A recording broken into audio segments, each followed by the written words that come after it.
चीन को बड़ा झटका देते हुए मालदीव ने अमेरिका के साथ एक रक्षा समझौता कर लिया है। अमेरिका की ओर से दक्षिण और दक्षिण पूर्वी एशिया के deputy assistant secretary for defence read Warner और मलेशिया की ओर से रक्षा मंत्री मारिया ने समझौते पर हस्ताक्षर किए। Framework for US department of defence Maldives ministry of defence and security relationship नामक समझौते के अंतर्गत दोनों देशों की सेनाएं हिंद महासागर की सुरक्षा के लिए सहयोग करेंगी।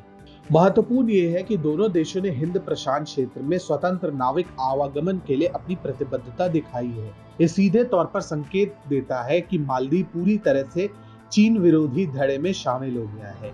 वैसे तो मालदीव कोई महत्वपूर्ण सैन्य शक्ति नहीं है, किंतु हिंद महासागर में इसकी स्थिति इस देश के सामरिक महत्व को बढ़ाती है। यही कारण रहा है कि मालदीव को चीनी डेट ट्रैप पॉलिसी में फंसाकर अपने पक्ष में करना चाहता था। मालदीव के पूर्व राष्ट्रपति अब्दुल्ला यामीन गायून के शासन के दौरान मालदीव पूरी तरह से चीन के पक्ष में हो चुका था। चीन ने उससे $3 बिलियन का लोन देकर अपने कर्ज के जाल में फंसा लिया था। इब्राहिम मोहम्मद सोलेह के शासन में आने पर मालदीव की विदेश नीति में परिवर्तन आना शुरू हुआ। इसमें सबसे महत्वपूर्ण भूमिका प्रधानमंत्री नरेंद्र मोदी की रही। भारत श्रीलंका की तरह मालदीव को भी चीन के चंगुल से छुड़ाने में सहायता प्रदान कर रहा है। मालदीव को भारत सरकार ने कुल $500 मिलियन की आर्थिक मदद देने का फैसला किया है।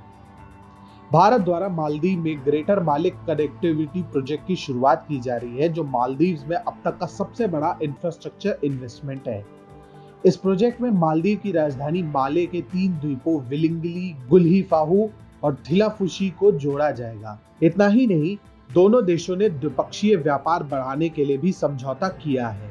भारत और मालदीव के बीच डायरेक्ट कार्गो फेरी सर्विस भी शुरू होगी। मालदीव खाद्यान्न सहित कई अन्य जरूरी सामानों के लिए पूर्णतः आयात पर निर्भर है और ऐसे में ये योजना मालदीव के बाजारों तक भारतीय उत्पादों को पहुंचाने में काफी मददगार होगी। भारत ने पहले ही मालदीव को आर्थिक और खाद्य सुरक्षा दी है और अब अमेरिका द्वारा सामरिक सुरक्षा दिए जाने के बाद से इस देश पर से चीन का खतरा पूर्णतया समाप्त हो चुका है। भारत का अमेरिका के साथ रक्षा सहयोग तेजी से बढ़ रहा है। भारत अमेरिका की हिंद प्रशांत क्षेत्र की रणनीति का सबसे महत्वपूर्ण साझेदार है। ऐसे में इस बात की उम्मीद है कि आने वाले समय में भारत भी मालदीव के साथ कोई मिलिट्री लॉजिस्टिक समझौता करे या इसी समझौते का हिस्सा बन जाए। वैसे भी अमेरिका और भारत के बीच एक दूसरे के सैन्य ठिकानों के इस्तेमाल को लेकर समझौता हो चुका है। इसके साथ ही भारत दक्षिण कोरिया, ऑस्ट्रेलिया और जापान के साथ भी ऐसे समझौते कर चुका है, जिसके अंतर्गत भारत को हिंद महासागर क्षेत्र में चीन पर अच्छी खासी बढ़त प्राप्त है। अब अमेरिका का ये समझौता करना भारत की हिंद महासागर नीति के लिए एक और लाभकारी पहलू है। अमेरिका की नौसेना पहले ही मालदीव के समीप डिएगो गार्सिया टापू पर स्थित अपने सैन्य बेस द्वारा हिंद महासागर में भारत की सहायता करने के लिए तत्पर है। ऐसे में अमेरिका की नौसेना को मालदीव के बंदरगाहों की भी पहुंच मिलती है, तो उनकी उपस्थिति इस क्षेत्र में और बढ़ेगी, जो भारत के लिए अच्छा है। गौरतलब है कि लद्दाख में भारत और चीन के बीच चल रहे स्टैंड ऑफ के दौरान भारत के प्रति अपना समर्थन प्रदर्शित करने के लिए अमेरिका ने अपने B-2 बॉम्बर डिएगो गार्सिया सैन्य बेस पर तैनात कर दिए थे। भारत के लिए सामरिक दृष्टि से भी ये अत्यंत महत्वपूर्ण है। मालदीव दक्षिण भारत के सबसे निकट स्थित देशों में है। यदि यहाँ चीन को अपने सैन्य अड्डे बनाने या सर्वेलांस सिस्टम तैनात करने का मौका मिल जाता, तो भारत के लिए चुनौतियां बढ़ जाती।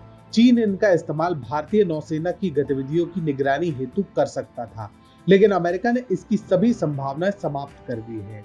मोदी सरकार और ट्रंप प्रशासन मिलकर हिंद प्रशांत क्षेत्र को चीन के वर्चस्व से मुक्त कराने के लिए प्रयास कर रहे हैं और मालदीव से समझौता दोनों नेताओं की सफल विदेश नीति का ही परिणाम है।